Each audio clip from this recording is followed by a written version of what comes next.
ನಮಸ್ಕಾರ ಮನಿ ನೈನ್ ಕನ್ನಡದ ಎಕ್ಸ್ಪ್ಲೇನರ್ ಕಾರ್ಯಕ್ರಮಕ್ಕೆ ಸ್ವಾಗತ. ನಾನು ಮಲ್ಲನಗೌಡ ಮಾಲಿ ಪಾಟೀಲ್. ಬನ್ನಿ ಇವತ್ತಿನ ಎಪಿಸೋಡ್ನಲ್ಲಿ ಈ ಇನ್ಶೂರೆನ್ಸ್ ಕಂಪನಿಗಳ ಕ್ಲೇಮ್ಗಳ ಬಗ್ಗೆ ಮತ್ತು ಕ್ಲೇಮ್ ರಿಜೆಕ್ಷನ್ ಬಗ್ಗೆ ಒಂದಷ್ಟು ಡೀಟೇಲ್ ಆಗಿ ತಿಳಿದುಕೊಳ್ಳುವಂತಹ ಪ್ರಯತ್ನವನ್ನು ನಾವೀಗ ಮಾಡ್ತಾ ಹೋಗೋಣ. ವೈದ್ಯಕೀಯ ಚಿಕಿತ್ಸೆಯ ಹೆಚ್ಚಿನ ವೆಚ್ಚವನ್ನು ನೋಡಿದರೆ ಆರೋಗ್ಯ ವಿಮೆ ಅಗತ್ಯ ಅನ್ನೋದು ಗೊತ್ತಾಗುತ್ತೆ. ಅದು ಆಸ್ಪತ್ರೆಯ ಖರ್ಚುಗಳಿಂದ ನಿಮ್ಮ ಜೇಬು ಬರಿದಾಗುವುದನ್ನು ತಪ್ಪಿಸುತ್ತೆ. ಒಂದು ವೇಳೆ ಕುಟುಂಬದ 2 ಅಥವಾ 3 ಸಾಮಾನ್ಯ ವೈರಲ್ನ ಜ್ವರ ಅಥವಾ ಈ ಡೆಂಗ್ಯೂನಿಂದ ಬಳಲ್ತಾ ಇದ್ದರೆ ಆಸ್ಪತ್ರೆಯ ಬಿಲ್ 2 ರಿಂದ 3 ಲಕ್ಷ ರೂಪಾಯಿ ಆಗುತ್ತೆ. ಇನ್ನು ಹೃದಯ ಶಸ್ತ್ರಚಿಕಿತ್ಸೆ ಅಥವಾ ಮೂತ್ರಪಿಂಡದ ಕಸಿ ಆದರೆ ಆಸ್ಪತ್ರೆಯ ವೆಚ್ಚ 10 ರಿಂದ 15 ಲಕ್ಷ ರೂಪಾಯಿವರೆಗೆ ಇರುತ್ತೆ. ಆರೋಗ್ಯ ವಿಮೆ ಇಲ್ಲದೇ ಇದ್ದರೆ ಸಾಲದ ಸುಳಿಗೆ ಸಿಕ್ಕಿ ಹಾಕಿಕೊಳ್ಳುವುದು ಖಚಿತ. ಎಷ್ಟೋ ಸಲ ನಿಮ್ಮ ಬಳಿ ಆರೋಗ್ಯ ವಿಮೆ ಇದ್ರೂ ಕೂಡ ನಿಮಗೆ ಅದರಿಂದ ಲಾಭ ಸಿಕ್ಕಿರಲ್ಲ. ಅಂದರೆ ವಿಮಾ ಕಂಪನಿ ಕ್ಲೇಮ್ ಪಾವತಿ ಮಾಡೋದಕ್ಕೆ ನಿರಾಕರಿಸಿರುತ್ತೆ. ಪಾಲಿಸಿದಾರರಾಗಿ ಆರೋಗ್ಯ ವಿಮಾ ಕ್ಲೇಮ್ಗಳಿಂದ ಯಾಕೆ ತಿರಸ್ಕರಿಸಬಹುದಾಗಿರುತ್ತೆ ಅನ್ನೋದನ್ನು ನೀವು ತಿಳ್ಕೊಂಡಿರಬೇಕು. ಕ್ಲೇಮ್ಗಳ ತಿರಸ್ಕೃತಗೊಳ್ಳುವುದಕ್ಕೆ ಪ್ರಮುಖವಾದ ಕಾರಣ ಅಂದರೆ ಪೇಪರ್ ವರ್ಕ್ ಮತ್ತು ಡಾಕ್ಯುಮೆಂಟೇಷನ್. ಆರೋಗ್ಯ ವಿಮಾ ಕ್ಲೇಮ್ ಸಲ್ಲಿಸುವಾಗ ನಿರ್ದಿಷ್ಟ ಕಾಗದ ಪತ್ರಗಳು ದಾಖಲೆಗಳು ಬೇಕಾಗುತ್ತೆ. ಹಾಗೆಯೇ ನಿರ್ದಿಷ್ಟ ಮಾರ್ಗಸೂಚಿಗಳನ್ನು ಕೂಡ ಪಾಲಿಸಬೇಕಾಗುತ್ತೆ.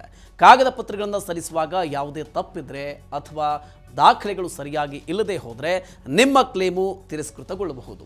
ಹೀಗಾಗಿ ಎಲ್ಲ ಅಗತ್ಯ ಫಾರ್ಮ್ಗಳನ್ನು ಸರಿಯಾಗಿ ತುಂಬಿ, ಜೊತೆಗೆ ವಿಮಾ ಕಂಪನಿ ಕೇಳಿರುವ ಎಲ್ಲ ದಾಖಲೆಗಳನ್ನು ನೀವು ಸಲ್ಲಿಸಿ.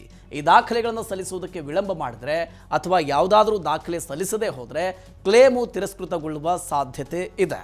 ಇನ್ನು ಕ್ಲೇಮು ಸಲ್ಲಿಸುವ ಕೊನೆಯ ದಿನಾಂಕವನ್ನು ನೆನಪಿನಲ್ಲಿ ಇಟ್ಟುಕೊಳ್ಳಿ. ಕ್ಲೇಮ್ಗಳನ್ನು ಲೇಟಾಗಿ ಸಲ್ಲಿಸಿದರೂ ಕೂಡ ವಿಮಾ ಕಂಪನಿಗಳು ಕ್ಲೇಮ್ಗಳನ್ನು ಪರಿಗಣಿಸದೇ ಇರುವ ಸಾಧ್ಯತೆ ಇದೆ.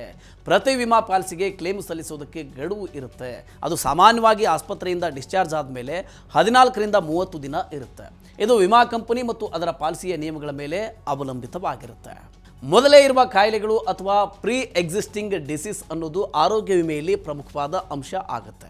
ಬಹುತೇಕ ಎಲ್ಲ ಆರೋಗ್ಯ ವಿಮೆ ಪಾಲಿಸಿಗಳಲ್ಲೂ ಕೂಡ ಈ ಪ್ರೀ ಎಕ್ಸಿಸ್ಟಿಂಗ್ ಡಿಸೀಸ್ಗೆ ವೇಟಿಂಗ್ ಪೀರಿಯಡ್ ಇರುತ್ತೆ. ಅಂದರೆ ಪಾಲಿಸಿ ಖರೀದಿಗೂ ಮೊದಲೇ ಯಾವುದಾದ್ರೂ ಕಾಯಿಲೆಯಿಂದ ಬಳಲ್ತಾ ಇದ್ದರೆ ಆಗ ವೇಟಿಂಗ್ ಪೀರಿಯಡ್ ಅನ್ವಯ ಆಗುತ್ತೆ.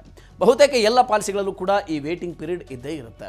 ಈ ವೇಟಿಂಗ್ ಪೀರಿಯಡ್ನಲ್ಲಿ ಈ ಮೊದಲೇ ಇದ್ದ ಕಾಯಿಲೆಗಳಿಗೆ ಚಿಕಿತ್ಸೆ ಅಗತ್ಯ ಇದ್ದಲ್ಲಿ ಅದರ ಚಿಕಿತ್ಸಾ ವೆಚ್ಚ ಈ ವೇಟಿಂಗ್ ಪೀರಿಯಡ್ನಲ್ಲಿ ಪಾಲಿಸಿಯಡಿ ಕವರ್ ಆಗೋದಿಲ್ಲ. ಅಂದರೆ ಈ ವೇಟಿಂಗ್ ಪೀರಿಯಡ್ನಲ್ಲಿ ಮೊದಲೇ ಇದ್ದ ಕಾಯಿಲೆಗಳ ಚಿಕಿತ್ಸೆಯ ಕ್ಲೇಮು ತಿರಸ್ಕೃತಗೊಳ್ಳುತ್ತೆ.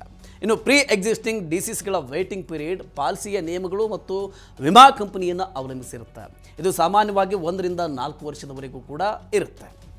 ಅದೇ ರೀತಿ ಗಂಭೀರ ಮತ್ತು ನಿರ್ದಿಷ್ಟ ಕಾಯಿಲೆಗಳಿಗೂ ಕೂಡ ವೇಟಿಂಗ್ ಪೀರಿಯಡ್ ಇರುತ್ತೆ. ಅಲ್ಲದೆ ನೀವು ಹೊಸ ಪಾಲಿಸಿಯನ್ನು ಖರೀದಿಸಿದಾಗ 30 ದಿನಗಳ ವೇಟಿಂಗ್ ಪೀರಿಯಡ್ ಇರುತ್ತೆ. ಈ ಅವಧಿಯಲ್ಲಿ ಅಪಘಾತ ಹೊರತುಪಡಿಸಿ ಇತರ ಕ್ಲೇಮ್ಗಳಿಗೆ ಅವಕಾಶ ಇರುವುದಿಲ್ಲ.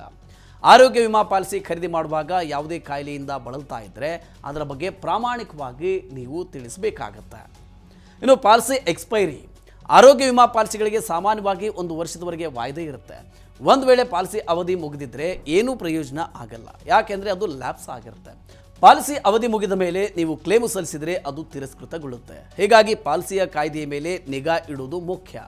ಹಾಗೆಯೇ ಸಮಯಕ್ಕೆ ಸರಿಯಾಗಿ ಅದರ ನವೀಕರಣವನ್ನು ಕೂಡ ಮಾಡಿ. ಇನ್ನು ಆರೋಗ್ಯ ವಿಮಾ ಪಾಲಿಸಿಯ ಹೊರತುಗಳನ್ನು ತಿಳ್ಕೊಳ್ಳೋದು ಕೂಡ ತುಂಬಾನೇ ಮುಖ್ಯ. ತುಂಬಾನೇ ಮುಖ್ಯ ಆಗುತ್ತೆ. ಎಷ್ಟೋ ಪಾಲಿಸಿಗಳು ನಿರ್ದಿಷ್ಟವಾದ ಚಿಕಿತ್ಸೆ ಅಥವಾ ಶಸ್ತ್ರಚಿಕಿತ್ಸೆಗಳಿಗೆ ಮರುಪಾವತಿಯನ್ನು ಮಾಡುವುದಿಲ್ಲ. ಅಂದರೆ ಈ ಪ್ಲಾಸ್ಟಿಕ್ ಸರ್ಜರಿ, ಕಾಸ್ಮೆಟಿಕ್ ಸರ್ಜರಿ, ಲಿಂಗ ಪರಿವರ್ತನೆ ಚಿಕಿತ್ಸೆ ಮೊದಲಾದವುಗಳಿಗೆ ಪಾಲಿಸಿ ಕವರೇಜ್ ಇರುವುದಿಲ್ಲ. ಹಾಗೆಯೇ ಪರ್ವತಾರೋಹಣ, ಮೋಟಾರ್ ರೇಸಿಂಗ್, ಹಾರ್ಸ್ ರೇಸಿಂಗ್, ಈ ಗ್ಲೈಡಿಂಗ್, ಸ್ಕೂಬಾ ಡೈವಿಂಗ್ನಂತಹ ಸಾಹಸ ಚಟುವಟಿಕೆಗಳಿಂದಾದಂತಹ ಗಾಯಗಳ ಚಿಕಿತ್ಸೆಗೂ ಕೂಡ ವಿಮೆಯ ಕವರೇಜ್ ಸಿಗೋದಿಲ್ಲ. ಹಾಗೆಯೇ ಮದ್ಯಪಾನ, ಮಾದಕ ವ್ಯಸನ ಬಿಡಿಸುವ ಚಿಕಿತ್ಸೆ ಮತ್ತು ಬಂಜೇತನ ಚಿಕಿತ್ಸೆ ಸಂಬಂಧಿತ ವೆಚ್ಚಗಳಿಗೂ ಕೂಡ ವಿಮೆಯ ಕವರೇಜ್ ಇರುವುದಿಲ್ಲ. ಬಹುತೇಕ ಆರೋಗ್ಯ ವಿಮೆ ಪಾಲಿಸಿಗಳು ಇವುಗಳನ್ನು ಒಳಗೊಂಡಿರುವುದಿಲ್ಲ. ಈ ಚಿಕಿತ್ಸೆಗಳಿಗೆ ಕ್ಲೇಮು ಸಲ್ಲಿಸಿದರೆ ಅವುಗಳು ತಿರಸ್ಕೃತವಾಗುತ್ತೆ. ಯಾವ ಚಿಕಿತ್ಸೆಗೆ ಕವರೇಜ್ ಇದೆ, ಯಾವುದಕ್ಕೆ ಇಲ್ಲ ಅನ್ನೋದನ್ನು ತಿಳಿಯೋದಕ್ಕೆ ಪಾಲಿಸಿ ದಾಖಲೆಯಲ್ಲಿ ಇರುವ ಎಕ್ಸ್ಕ್ಲೂಷನ್ ಕ್ಲಾಸನ್ನು ನೀವು ಓದಿಕೊಳ್ಳಿ. ಇನ್ನು ಆರೋಗ್ಯ ವಿಮೆ ಪಾಲಿಸಿ ಖರೀದಿಸುವಾಗ ವಿಮೆ ಕಂಪನಿಯು ಕೆಲವು ಪ್ರಮುಖವಾದ ಮಾಹಿತಿಗಳನ್ನು ಕೇಳುತ್ತೆ. ಅಂದರೆ ಮೆಡಿಕಲ್ ಹಿಸ್ಟ್ರಿ, ಜೀವನ ಶೈಲಿ, ಕುಡಿತ ಮತ್ತು ಧೂಮಪಾನದಂತಹ ಕೆಟ್ಟ ಚಟಗಳು ಇತ್ಯಾದಿಗಳ ಬಗ್ಗೆ ಮಾಹಿತಿಯನ್ನು ಕೇಳುತ್ತೆ. ನೀವು ವಿಮಾ ಕಂಪನಿಗಳಿಗೆ ಸಂಪೂರ್ಣ ಮತ್ತು ನಿಖರವಾದ ಮಾಹಿತಿಯನ್ನು ಕೊಡಬೇಕು. ನೀವು ವಿಮಾ ಕ್ಲೇಮ್ ಸಲ್ಲಿಸುವಾಗ ಉದ್ದೇಶಪೂರ್ವಕವಾಗಿ ಈ ಮಾಹಿತಿಯನ್ನು ಕೊಟ್ಟಿಲ್ಲ ಅನ್ನೋದು ವಿಮಾ ಕಂಪನಿಗೆ ಗೊತ್ತಾದರೆ ಆಗ ಕೂಡ ನಿಮ್ಮ ಕ್ಲೇಮು ತಿರಸ್ಕೃತ ಆಗುವ ಸಾಧ್ಯತೆ ಇದೆ. ಆರೋಗ್ಯ ವಿಮೆಯಲ್ಲಿ ನಿಮ್ಮ ಬಗ್ಗೆ ನೀವು ವಿಮಾ ಕಂಪನಿಗೆ ಎಷ್ಟು ನಿಜ ಹೇಳ್ತೀರಾ ಅನ್ನೋದು ಮುಖ್ಯ ಆಗುತ್ತೆ. ಹೆಲ್ತ್ ಪ್ಲಾನ್ ಕವರೇಜ್ ಎಷ್ಟಿರಬೇಕು ಅಂತ ಜನರಿಗೆ ಗೊಂದಲ ಇರುವುದು ಕೂಡ ಸಹಜ. ಆದರೆ ಇದಮಿತ್ತಮ್ ಅಂತ ಏನೂ ಇಲ್ಲ. ಅಂದರೆ ಎಲ್ಲರಿಗೂ ಕೂಡ ಅನ್ವಯ ಆಗೋ ಯಾವುದೇ ಥಂಬ್ ರೂಲ್ ಇಲ್ಲ ಅನ್ನೋದು ಇಲ್ಲಿ ವಾಸ್ತವದ ಸಂಗತಿ. ಆರೋಗ್ಯ ಕವರೇಜ್ ಎಷ್ಟಿರಬೇಕು ಅನ್ನೋದು ನಿಮ್ಮ ವಯಸ್ಸು, ನಿಮ್ಮ ಕುಟುಂಬದ ಮೆಡಿಕಲ್ ಹಿಸ್ಟ್ರಿ, ಜೊತೆಗೆ ನಿಮ್ಮ ಯಾವ ಬಗೆಯ ಆಸ್ಪತ್ರೆಯಲ್ಲಿ ಚಿಕಿತ್ಸೆ ಪಡಿತೀರಿ ಮೊದಲಾದ ಅಂಶಗಳನ್ನು ಆಧರಿಸಿರುತ್ತೆ. ಹಣದುಬ್ಬರದ ಸಮಯದಲ್ಲಿ ಕನಿಷ್ಠ 10 ಲಕ್ಷ ರೂಪಾಯಿಗಳ ಕವರೇಜ್ ಇರುವ ಪಾಲಿಸಿ ಇದ್ದರೆ ತುಂಬ ಒಳ್ಳೆಯದು.